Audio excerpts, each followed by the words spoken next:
This is RTV6 News at 11, working for you. New at 11, a warning from federal authorities if you use e-cigarettes. RTV6 has learned counterfeiting is a problem when it comes to e-cigarette products, which could make it even harder for users, including teenagers, to tell exactly what they're inhaling. RTV6's Graham Hunter spoke to a Richmond, Indiana man who says he bought a fake from his local gas station. I popped a pod and it just was, you could just tell immediately. Jesse Service just bought one of his favorite e-cigarette brands from his nearby corner store. It was about $15 cheaper than he's used to paying. Anybody who's ever smoked a regular Mango Juul, it's just so much different.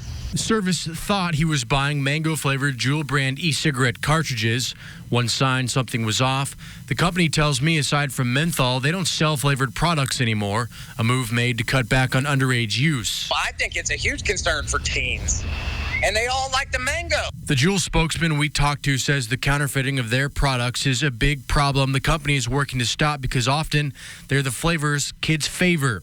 They're working with Border Patrol agencies to stop the flood of illegitimate fake products that often originate in China. You never know how grotesque the laboratory that they're making these pods is. U.S. Customs and Border Patrol officers seized over 1,100 counterfeit Juul pods in April in Philadelphia, worth about $5,000. They really are really good at making them look legitimate. A spokesman from Customs and Border Patrol says counterfeit products that are inhaled pose even greater danger to consumers because there's no way to verify the product's ingredients, and says real Juul pods are made here and regulated by the U.S. government.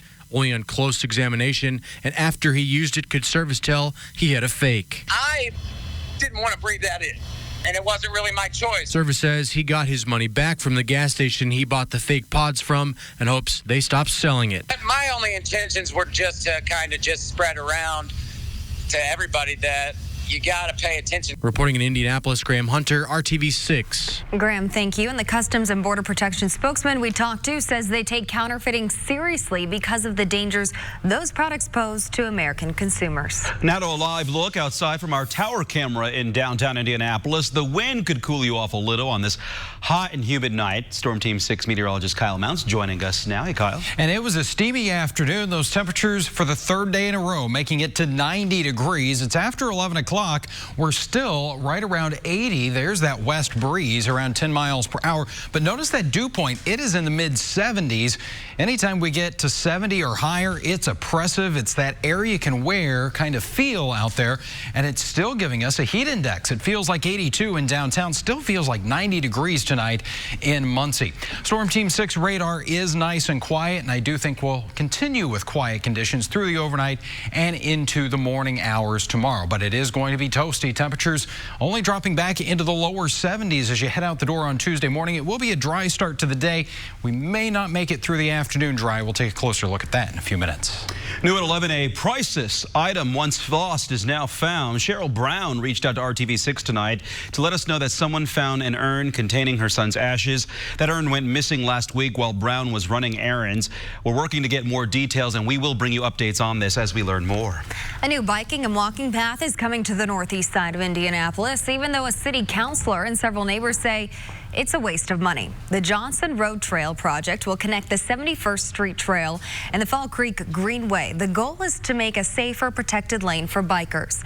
Larry Riggle, who lives along Johnson Road, says the sidewalks were recently updated and curbs were made ADA accessible. The trail project will undo that work. Let's spend the money on keeping the roads in good shape before we replace a good sidewalk with an asphalt trail. Christine Scales, the city councilor for that district, agrees, saying the project shows the city's, quote, skewed priorities when it comes to spending money on infrastructure while ignoring bigger issues like potholes. We took those frustrations to the Department of Public Works. Director Dan Parker says funding issues are not that simple. There's a separate line items in the DPW budget for multimodal paths and greenway projects. So it's not affecting our road budget at all. In fact, 80% of the dollars for this project are coming from the federal government. Federal funding was granted for the project in 2014. Parker reminds residents that you can report potholes to the Mayor's Action Center. That number is 317-327-4622. RTV6 is getting answers for boat owners after they reached out for help about confusion at Eagle Creek. Boaters say the city is suddenly interpreting rules differently after 40 years. They tell RTV6 for several decades they've been allowed to take boats with motors of more than 10 horsepower into Eagle Creek Reservoir as long as they did not turn them on. Boaters say the way the rule is being enforced changed recently, keeping them off the water completely. They would not allow me on the lake Thursday. The park ranger said if I put on the lake, they would arrest me and confiscate my boat and trailer. We're willing to spend the money on our part to try and get on the lake and fish it because it's close, it's local, it's great fishing, beautiful place to be and recreate at. But don't kick us completely off. Indy Parks released a statement to RTV6 in response to this story. The department did not address the direct concerns of the boaters, but cited a city ordinance banning boats equipped with engines larger than 10 horsepower from entering Eagle Creek. You can read that full statement in the RTV6 app. If you have a problem and need help getting answers, you can contact us at workingforyou@rtv6.com. New state laws took effect today, including one prompted by Call 6 Investigates. The goal is to better protect your kids from a cancer-causing gas. The law requires the state to educate schools about testing for radon. The State Department of Health must send school superintendents recommendations about radon testing. This comes after Call 6's Kara Kenny found only 4% of public school districts in Indiana have tested for radon in the last decade. Chris Ferguson, project manager with the company that tests schools and businesses for radon, says this is a good first step. It all starts with education, which is why we're glad that the state's taken this step to start at least educating superintendents of the need to at least consider it in their testing. Indiana does not require schools to test for radon. The EPA recommends schools test at least once every 5 years. And here are some other high-profile laws that are now in effect. School bus safety. Drivers who pass the school bus while the stop arm is out will face stiffer penalties. Bus safety became a major issue after a woman hit and killed 3 siblings in northern Indiana in October while they waited at their bus stop. And health care for pregnant teenagers, 16 and 17-year-olds can now get routine treatment, even if their parents are not around. Previously, a pregnant teen needed a parent or guardian to sign off on routine care.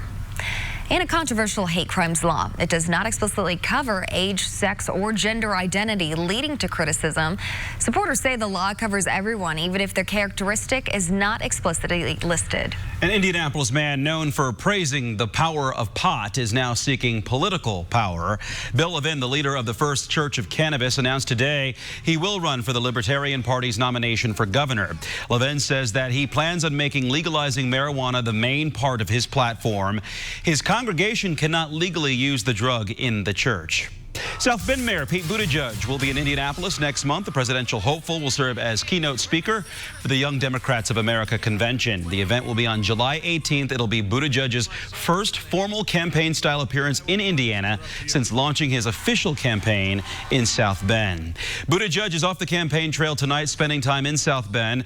He's been facing criticism in recent weeks after a South Bend police officer shot and killed a black man. Buttigieg attended a prayer vigil and met with community leaders. I'm joined by a number of members of the community. Just to be clear, they're not here to endorse or oppose any specific course of action that we're talking about. They do represent various community leaders that we have been in dialogue with in recent days and weeks as we look at proactive steps to make sure that this community is doing everything that it can to support trust and confidence and safety. Buttigieg says South Bend will start a public process to examine the police department's use of force and other policies in response to the deadly shooting. Today, first responders teamed up with a retired NBA player to demonstrate how dangerous the heat inside your car can be. Our big thermometer here is sitting in the sun over 100 degrees. State Police Sergeant John Perrine, Wayne Township Fire Captain Mike Pruitt, and former pacer Scott Pollard stayed in a car as the temperature went up. Too often, a child or pet dies after being left in a hot car. The men hope the demonstration prevents future deaths. We can save one life in this country because of this, then I'll take this misery every day for the rest of my life because I'm miserable right now. I don't feel good. I'm hot. I've got a headache. But you know what? It's worth it if a life is saved. A proposal aimed at preventing hot car deaths has been introduced in the U.S. House. It would require all new cars to include safety systems that detect the presence of a child unknowingly left in a vehicle. Well, there will be one less pool to cool off in this summer heat. The outdoor pool at Cranart Park on the west side is closed for the season. Indy Park says an issue with filling the outdoor pool led to flooding of the indoor pool and the family center. To avoid having to close both, the department decided to close the outdoor pool for the summer. If you asked a physician on any given day, would you rather give up your cell phone or your medical assistant? I think they'd say, Mandy, take my cell phone. Medical assistants serve patients and physicians, and IU Health needs more of them. The extra help the health system is offering to fill these important positions. And then 2 men bought more than 4 pounds of marijuana products legally. Next, why they ended up in a central Indiana jail. You're watching RTV6 News at 11. Only get yours at Zaxby's. This is RTV6 News at 11, working for you.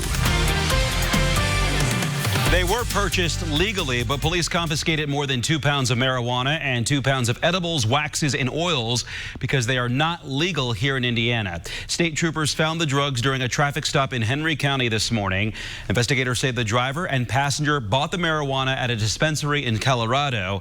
They face misdemeanor dealing charges. The investigation continues tonight into the deadliest plane crash in Texas in decades.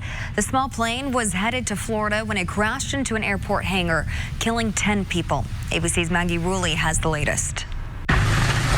Today, investigators are poring over new video of that horrifying plane crash outside of Dallas. We had an accident on the field. A twin-engine plane crashing into an empty hangar shortly after takeoff, bursting into flames, killing all 10 people on board, including 8 passengers and 2 crew members. We've noted that the airplane was damaged by impact forces and a post-impact fire. In another video, you can see thick black smoke filling the air. The Beechcraft BE-350 engulfed in flames. You could tell there was some burning chemicals or, gas or oil. Officials are still searching for answers. We cannot confirm that there was an engine failure at this point. There are any number of possibilities that could occur, and as I said, we're not in a position to speculate on those kinds of things. This is the second twin-engine Beechcraft to crash this month. Less than 2 weeks ago, a different Beechcraft model crashed after takeoff in Hawaii. That plane also bursting into flames. All 11 people on board were killed. Investigators say they're looking into the pilot's background and at the multiple videos of the incident, but say it could take up to 2 weeks before they're able to release a preliminary report on exactly what happened. Maggie Rulli, ABC News, New York.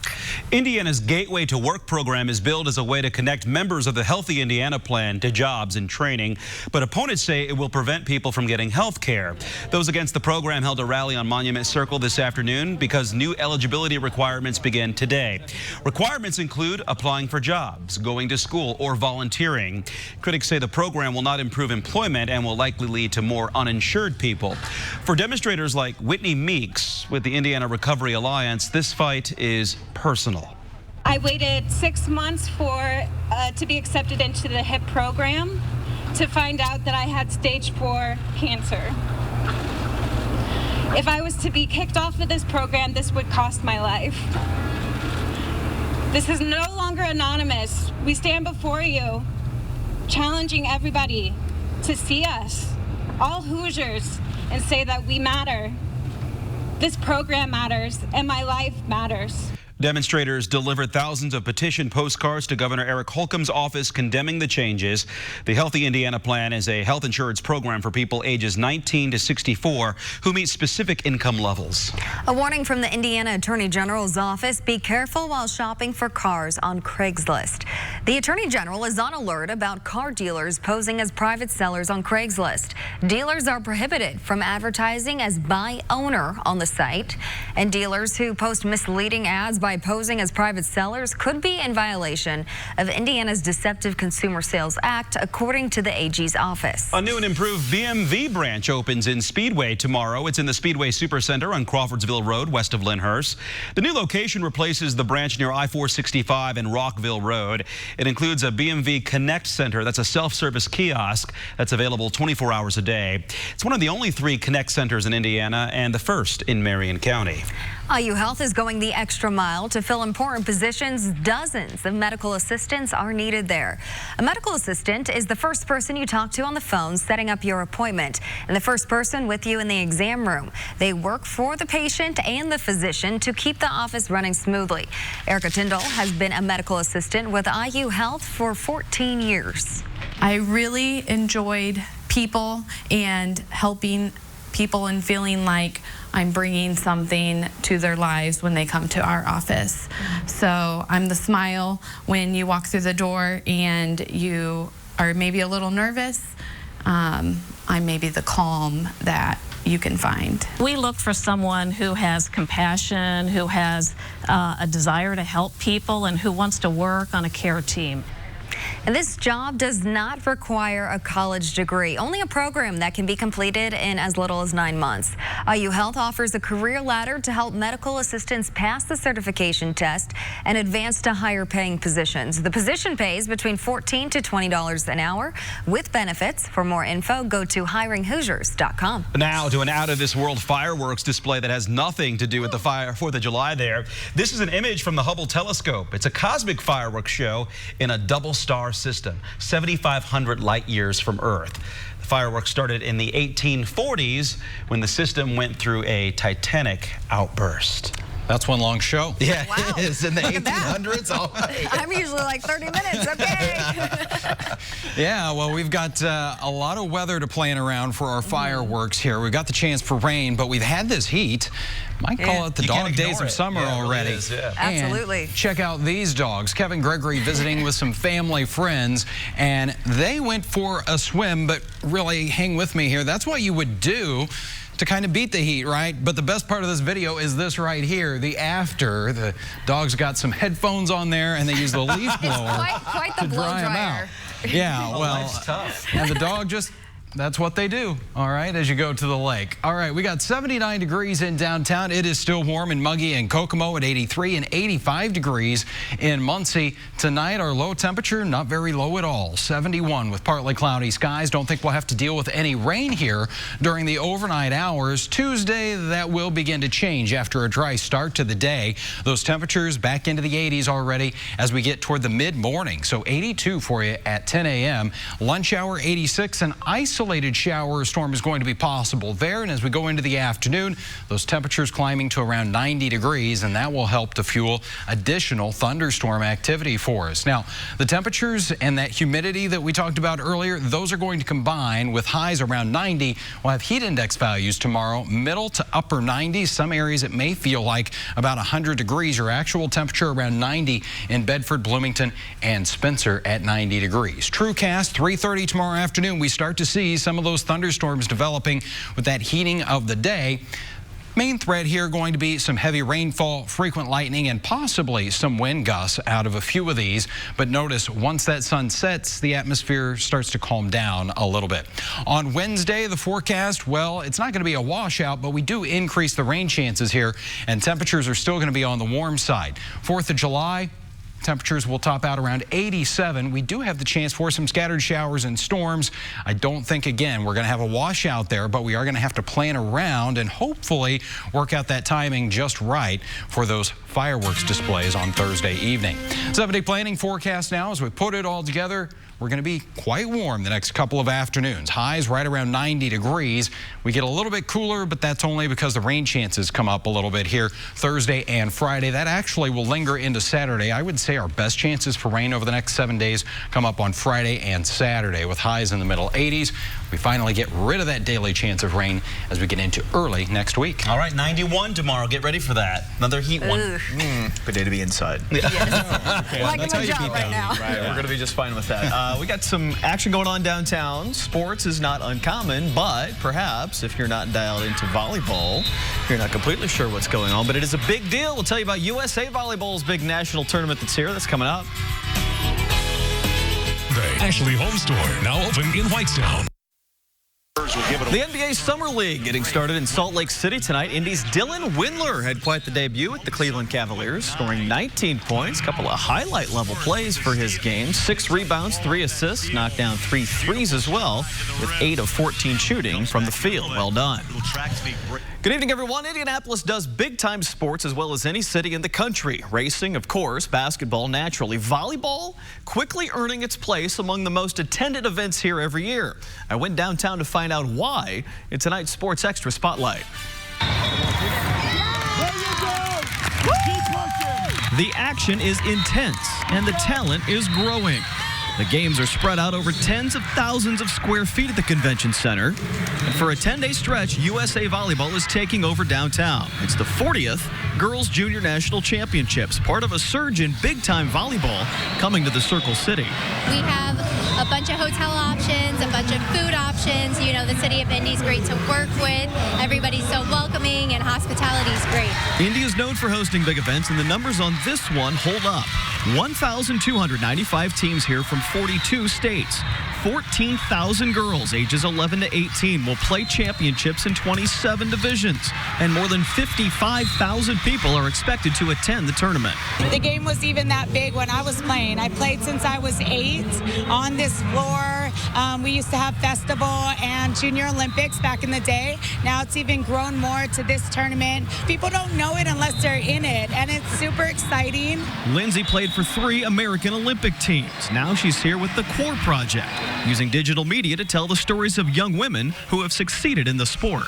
I want to inspire them that no matter how tall you are, no matter what your athletic type is, you really do have a chance. There are so many college opportunities. There's so much opportunity after college that they don't know about, so I'm trying to spread that word as well. This event has also become a recruiting haven for college coaches.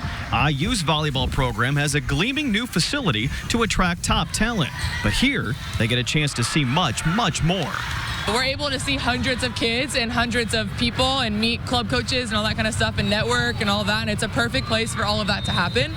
We're just pretty lucky it's in our backyard at this year anyways. Right now we have 550 coaches from colleges here to spectate, so it's a really big deal, and you know, it's their next step. What makes a Division I level player stand out? Besides like pure athleticism and being able to kind of control their limbs at whatever age they're at, it's honestly for me, it's competitiveness, it's speed, it's how good of a teammate they are. I just think in general the Midwest is a great place that really believes in volleyball and does a great job hosting.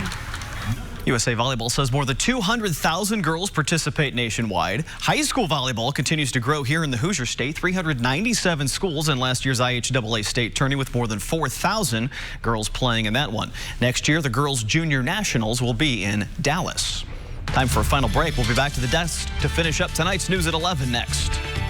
And test walk at the Good Feet store. The official campaign is over, but it's not too late to keep Ann dancing. The Indianapolis Cultural Trail is still collecting donations to fund repairs and renovations to the landmark art installation on Mass Ave known as Ann Dancing. According to the website, the campaign to raise $262,000 is at 75% of its goal at this hour, but organizers are still counting contributions. The total amount will be announced in the coming weeks. We've been dancing on some hot sunshine lately, but things are going to, and hot pavement, but things are going to cool down a little bit. That's as the rain chances start to build in here. Not great timing because of the 4th of July, but I still think we're going to have some dry time to work with in there as well. And a little better as we go toward the weekend with highs around 85. Dancing into that holiday weekend. Dancing in the streets. Find something cool. Dancing the night away. Good night.